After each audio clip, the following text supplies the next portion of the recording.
Hey everyone, and welcome to a brand new deep dive.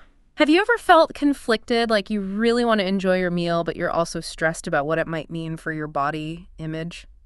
Well, I think it's safe to say you're not alone. You're definitely not alone. Today, we are going deep into Unburdened Eating by Jeanne Catanzaro. Oh, wonderful book. It's supposed to be great. Yeah. We're going to see if we can untangle some of those knots around, food and body image and just all those complicated feelings. Right. Specifically, we're exploring how those societal pressures get under our skin and then kind of become those battling voices in our heads. Yeah, it's fascinating how Catanzaro doesn't just throw another diet plan at us. Right. Instead, she uses this approach called internal family systems, or IFS, Okay, so tell me more about that. to help us understand those inner voices as parts of us, not the enemy. So you're probably wondering, well, when I first heard of it, how does this internal family systems thing work? Yeah. Imagine this. Your inner world is like a stage, right? And those different voices, those thoughts are like the characters on a stage, Okay. each with their own motivations, their own backstories. I love that. Yeah. Catanzaro calls these characters parts. And some of them are protectors. They're trying to shield us from pain, Right. whereas others are carrying pain from past experiences. It's like having a whole committee in your head, Oh my gosh. making decisions about everything, Right. Even what kind of pizza to order. especially pizza. So tell us more about these parts. What are some common ones that Catanzaro talks about? Well, there are protectors, like the critic, that one that's just constantly berating you about your body. Well, we all know that one. Yeah. And it thinks it's helping you avoid judgment, but really it's just making you miserable. Right. It's like, thanks, but no thanks. Then there are exiles. And Catanzaro describes these as those hurt inner kids, those parts of us carrying pain from past experiences. Oh, the hurt inner kids. Yeah, think back to a time you were maybe teased about your weight as a kid or, told to finish everything on your plate even when you're full. Right. That experience could create an exile part that carries deep shame about body image or eating habits. That makes a lot of sense because it's like these exiles and protectors, they're all just trying to help in their own way, but it sounds like they can end up clashing. Catanzaro calls these clashes polarizations, right? Precisely. Yeah. And you can see how this plays out with food all the time. Your dieter part might restrict, leading to that temporary and control feeling, but then your binging firefighter swoops in to soothe the deprivation. Ugh, the binging firefighter. Right. It's like a recipe for that on-again, off-again diet cycle so many people get stuck in. It's so true. It's like our inner critic skipped charm school and went straight to negativity boot camp. So how do we get out of this cycle? That's where this idea of unburdening comes in, right? Absolutely. Unburdening is about befriending those parts, understanding their fears and motivations. Okay. It's not about banishing them, but making space for a more compassionate way of relating to ourselves. So it's less about fixing ourselves and more about making peace with all those different parts of ourselves. Yeah. I really like that. Can you give us an example of how this might play out in a real life situation? Let's say you're at a party and you're feeling anxious about your appearance. Go. Your isolator part might kick in, urging you to avoid conversations. Right. You just kind of want to hide in the corner. Exactly. Unburdening is about noticing that isolator taking over and creating space to choose a different response. So you're not necessarily getting rid of the isolator. Right. You're not silencing it. Exactly. But you're choosing to engage with people instead of just being ruled by that isolator part. Yes. It's about recognizing when a part, especially a protector, has taken over and is calling the shots. You don't have to be a puppet to these parts. You can choose how you want to respond. That's a really helpful distinction. And Catanzaro provides this structured approach called the 6 Fs to help with this process, right? She does. So tell me a little bit more about that, because this is where it gets really interesting for me. Okay, so the 6 Fs, it's essentially about identifying a problematic thought or feeling, locating where it shows up in your body, and then getting curious about it. Okay. Once we understand a part's fears and motivations, we can start to work with it. Okay, this is what I was talking about. This is Yeah. where it gets really interesting. Can you walk us through an example from the book of how this actually plays out for someone? Absolutely. Catanzaro shares the story of a woman named Mara who struggles with binge eating. Okay. She's caught in this cycle of restricting, feeling deprived, then binging, and then feeling incredibly guilty and ashamed afterward. Yeah, that sounds painfully familiar to a lot of people, I'm sure. Right. So how does IFS help Mara break free from this cycle? Through IFS, Mara starts to identify the different parts at play. Okay. She has a very strong critic part that constantly berates her for her eating habits and body size. Oh, yeah. There's also a Dieter part that clings to restrictive food rules, followed by a hopeless part that kicks in when the inevitable failures occur. So many parts. It's like she's got this internal committee that's constantly critiquing her every move when it comes to food. Exactly. No wonder she feels so trapped. And to cope with all that pressure, Mara also has a binging firefighter part that swoops in to soothe the distress caused by the critic and the Dieter. Right. These parts are all polarized, each trying to protect her in their own way, but ultimately creating this painful cycle. So how does Mara even begin to untangle all of this? It sounds pretty overwhelming. Yeah, it can feel that way. The key is that Mara learns to access herself, that core of wisdom and compassion that's always there, but often gets drowned out by the noise of these burdened parts. Okay. With the help of a therapist, she starts to practice the 6 Fs, focusing on each part, finding where it shows up in her body, feeling toward it with curiosity rather than judgment, and fleshing out its backstory. It's like she's getting to know these parts as if they were separate individuals with their own unique histories and perspectives. Yes, and that's a crucial part of the unburdening process. Befriending these parts, letting them know that she sees them, hears them, and cares about their well-being. Okay. It's a process of building trust with these parts. It sounds like a really delicate process. Like, how do you befriend a part that's constantly criticizing you? Right. That's where the 6th F fears comes in. It's about understanding what each part is afraid of. Okay. Mara's critic is terrified of her gaining weight and facing even more societal judgment. Her dieter is afraid of losing control and spiraling into unhealthy habits. And her hopeless part is afraid of the pain of continually failing to meet these impossible standards.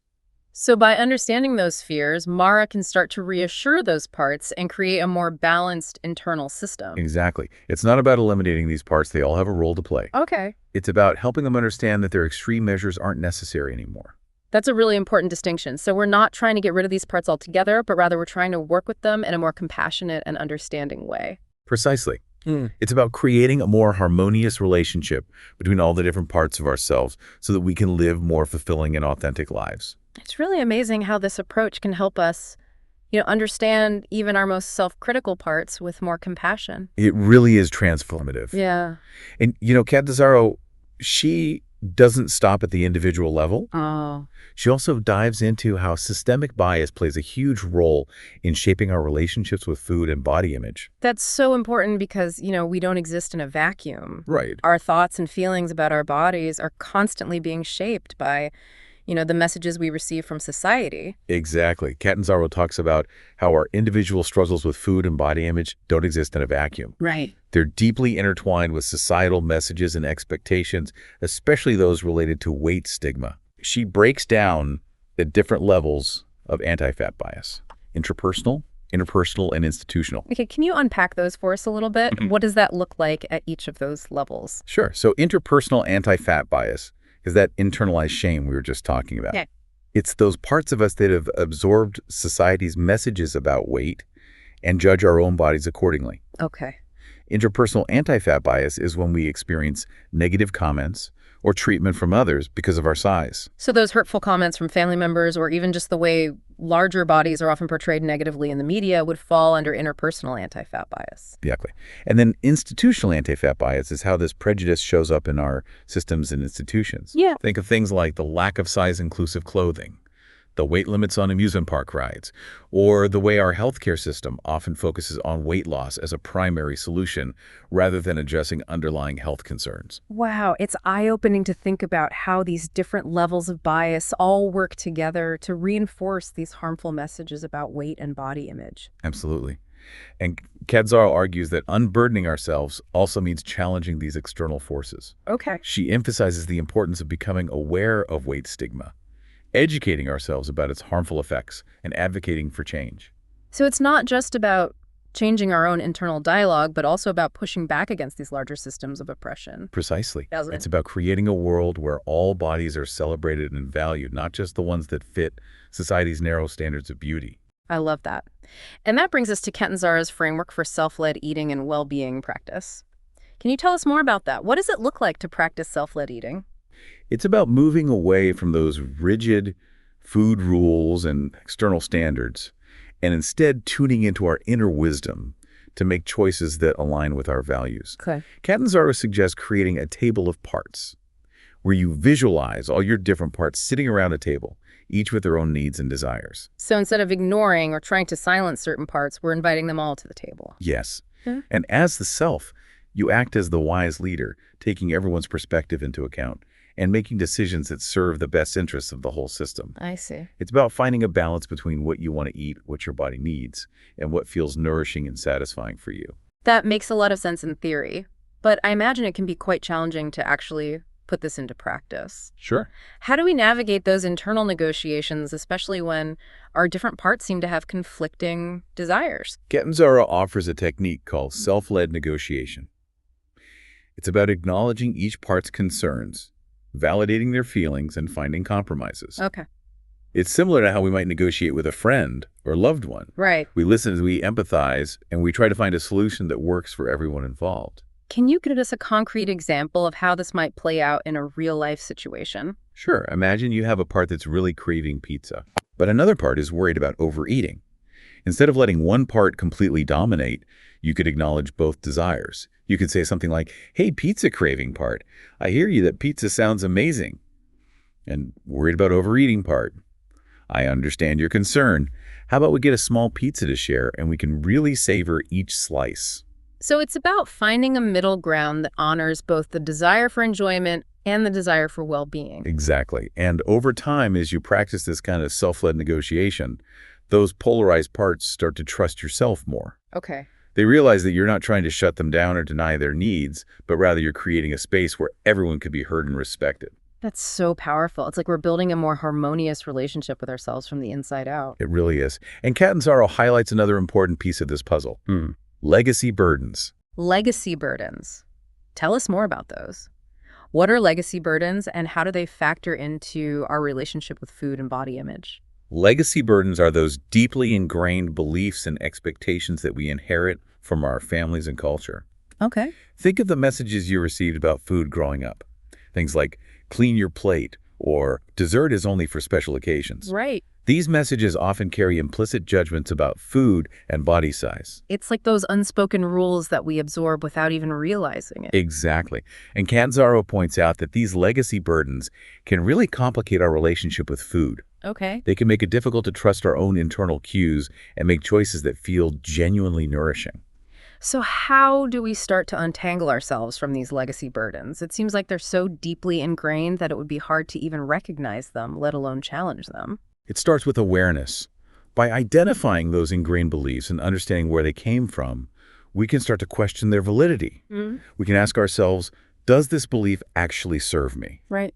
Is it based on fear or guilt or someone else's expectations? It's like we're shining a light on those unconscious beliefs that have been driving our behavior for so long. Exactly.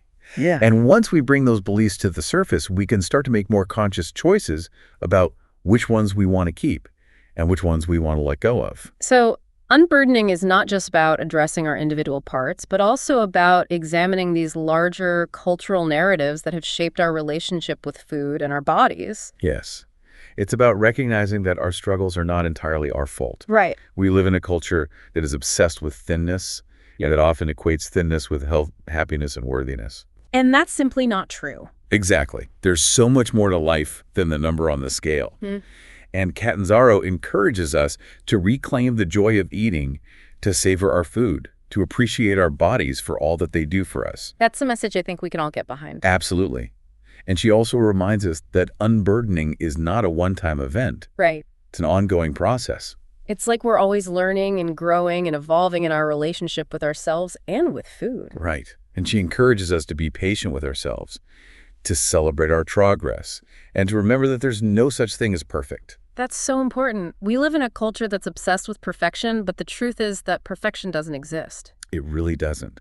And striving for perfection just sets us up for disappointment. Right. I love that Catanzaro doesn't just focus on the challenges of unburdening, but also on the joys and the rewards. It's not just about giving up things that no longer serve us, but also about embracing new ways of being that bring us more peace and fulfillment. Exactly.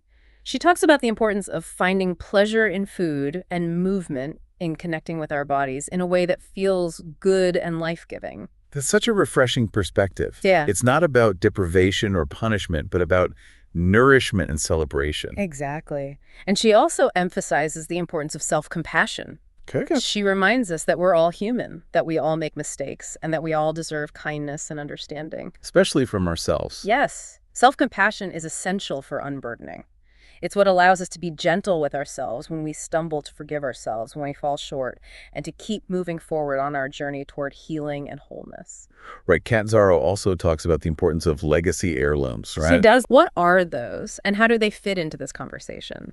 Legacy heirlooms are those positive traditions and values that we inherit from our families and cultures. Yeah. They're the flip side of legacy burdens. Okay. Think of those comforting family recipes, those shared meals that brought joy and connection. It's like reclaiming those aspects of our heritage that truly nourish us both physically and emotionally. Exactly. And Catanzaro encourages us to identify and celebrate our legacy heirlooms. They can be a source of strength and support as we navigate our relationship with food and body image. That's such a beautiful idea. It's like we're weaving together the best of what we've inherited with the wisdom we're cultivating in the present moment. Exactly.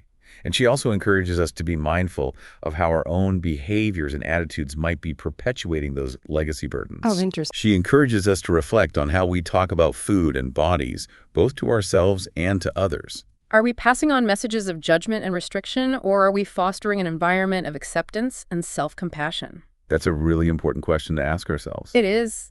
This deep dive into unburdened eating has been so insightful so far. It's really resonating with me. Me too. Catanzaro's approach is so refreshing. It's not about blame or shame, but about understanding compassion and ultimately liberation. It's an invitation to embark on a journey of self-discovery, to connect with our inner wisdom, and to create a world where everyone can feel truly nourished and accepted. It's like we're all part of this larger conversation about food and bodies, right? Absolutely. And the words we use, the messages we put out there, they really do matter. They do. And Catanzaro provides a really powerful example of how these conversations can play out in real life. Okay. She describes attending a workshop on intuitive eating with a friend, Nia, who's a Black woman. Oh, okay. And what happened? Well, during the workshop, Mia expressed some frustration About the lack of understanding of what it's really like to be fat, especially for someone who doesn't fit society's narrow beauty standards. So she was pointing out that the conversation around intuitive eating often overlooks the experiences of people who face weight stigma and discrimination. Exactly. Nia brought up the constant judgment and scrutiny she faces, from the way people look at her to the unsolicited comments about her food choices. Right. It's a stark reminder that our individual experiences with food and body image are deeply shaped by our social identities, especially those related to race, gender, and size. It's like those invisible forces that shape our perceptions and behaviors without us even realizing it. Yes, and those invisible forces can have a real impact on our well-being. Right, of course. Catanzaro cites research showing that weight stigma is linked to increased stress, inflammation, and even a higher risk of developing certain health conditions. So it's not just about hurt feelings, it's about real, tangible consequences for people's physical and mental health. Exactly. And it's not just about weight stigma either. Yeah. Catanzaro acknowledges the intersectionality of these issues, recognizing that people who face multiple forms of oppression like racism, sexism, and ableism experience these burdens even more acutely. Right. It's like those things compound on each other. Exactly. So it's not just about, these individual things. It's about all of them working together. It's about recognizing that unburdening ourselves also means acknowledging and challenging these systemic inequalities. Absolutely. So where do we go from here? What are some practical steps we can take to start unburdening ourselves and fostering a more inclusive food culture? Well, Catanzaro offers several suggestions. Okay. She encourages us to educate ourselves about weight stigma and other forms of bias, to challenge our own internalized beliefs, and to speak out against injustice when we see it. It's about becoming more mindful of the language we use, the messages we consume, and the choices we make every day. Yes.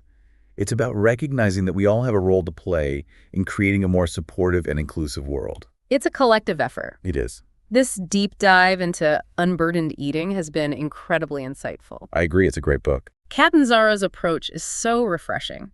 It's not about blame or shame, but about understanding compassion and ultimately liberation. It's about really getting to know yourself and all the different parts that make you who you are. And accepting all those parts. Yes. So for our listeners out there, think about the messages you received about food and your body growing up. It can be really eye-opening to reflect on those early experiences. How have they influenced the parts of you that show up today? And how can you start to challenge those messages and create a more compassionate and peaceful relationship with yourself? It's a journey and one worth taking. It certainly seems that way. Well, thanks for diving in with us. Until next time, be kind to yourselves and each other.